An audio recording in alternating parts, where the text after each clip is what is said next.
got back. Yeah. But So all right. I'm assuming you asked about the DITC album. DITC album.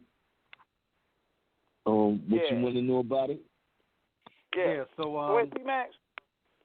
So the record, because like I said before the phone cut, I think we got that. I actually have the double XL magazine from 2000 with all of you in it. Right. I'm gonna send you the pictures of that. But yeah, I got record, the pictures of it. Okay, word. All right, word. Yeah. So the record was dope. But we know that was not the finished version of it. Probably not the way you all wanted it to happen. Because this is also a double question about how industry politics in terms of labels play into it. What was going on with the process of that album, and how come it was only, and from what I understand, the deal was only for one album with you all. What was going on with that project? A lot of people wasn't in tune with the project. A lot of people, a lot of the crew members weren't happy with the project, the way it was going, whether it be on the, but within our circle, which I ain't gonna, divulge our stuff like that, but Understood. internal things, and record label things, and once you get record label kind of hassle, man, if they feel like they're gonna have, a problem out of you, unless you Michael Jackson or somebody, they'll shelf that shit or put it to the side or lose interest or not even have the same interest they had when they came into it with you. They'll just try to get their return and that's it. You know what I'm saying? But I definitely looked at the project as, this is something that we probably could have did. But, I don't second-guess things anymore, man. Like, things are what they are. Like, I believe Show put out an official version of it.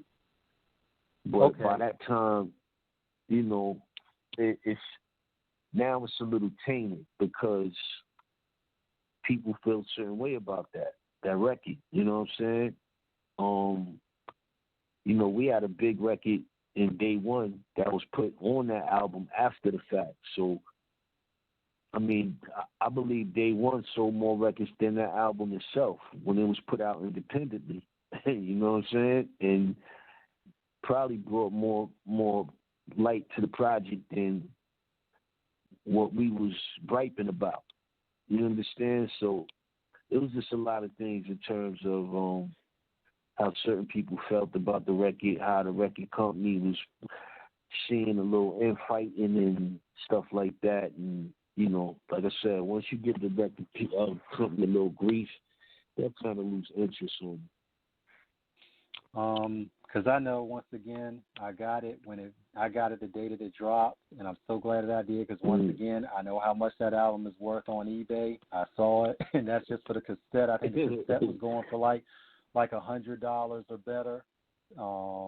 This is before I got on my wax game, because I didn't get into actual collecting albums until 2006, but I had a shitload of cassettes up until then, including that. Because the project, I love the project. Tribute, the last song, of course, where all of you, I mean, it was just so touching. It was a more than suitable. It was honorable send off to L. I mean, all of you, Finette, everybody, AGU, Finette, you all, you did his legacy justice. His hip hop heads, we thank you for that, because you all articulated on that what we had felt, but you all were there to say it for all of us. And I don't care what nobody say. I'm glad that record was released. I'm glad I have it, and I still keep it in rotation.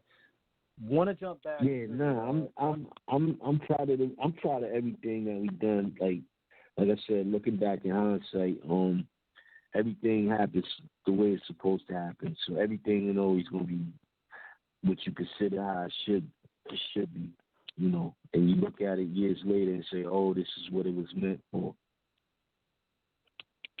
Definitely.